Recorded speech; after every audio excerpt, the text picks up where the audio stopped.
important than all of this that we have to act is that this poses a very serious challenge to the future of human civilization.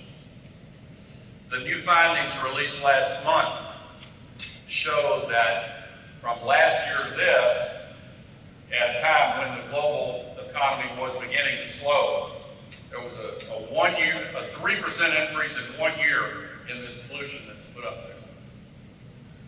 And it traps the heat, and everybody knows that. Well, most everybody.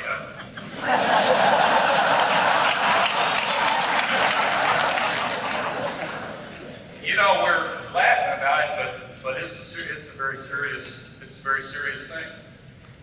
The fact that your state, thanks to your governor, is the linchpin now of this Western compact. If this state, God forbid, should happen to go in the opposite direction, you think that would still be there? You think that those policies would still be pushed that way?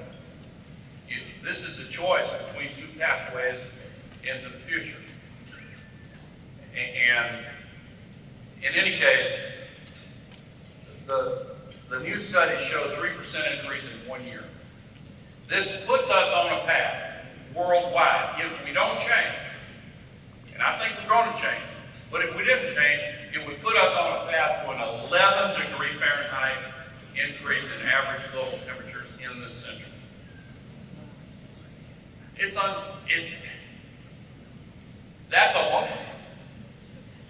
That's so far beyond the worst case scenarios that have been put out for so long that I've worked on this for a long time, as somebody mentioned earlier. But every time I go back and dig into the research and get the latest findings, I'm so frequently shocked that it is worse than they've been talking about. Let me tell you just a brief word about North Polar ice cap. And of course, here in this city, you've got one of the leading ice research teams in the entire world. Boulder, Colorado has one, the National Snow and Ice Data Center that's linked to your university researchers here. Down in Monterey at the Naval Postgraduate School, they have what I think is probably the best model there. The North Polar ice cap, floating ice cap, of course, the Arctic is ocean surrounded by land, the Antarctic is land surrounded by ocean, so it stacks up down there, but the North Pole is floating. But the area covered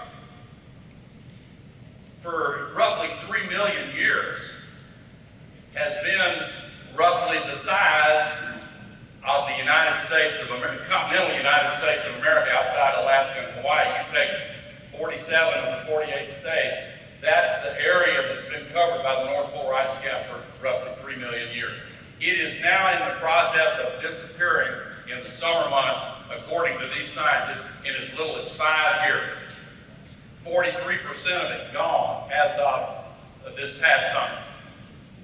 And of course, as part of it melts, it no longer reflects the incoming sunlight and the dark ocean absorbs it, and so that it feeds on itself and it speeds up. It affects the location of the ocean currents and the wind currents, the jet stream and the Gulf Stream, the Pacific currents that are absolutely crucial for the predictable quality of climate in this wonderful Pacific Northwest. And by the way, if you just took even temperature out of the equation, that's 70 million tons of CO2 every 24 hours. 25 million tons of it go into the oceans, making them more acidic. You're already getting effects in the Pacific off of Washington and in Puget Sound itself from the higher acidification levels just from the continued dumping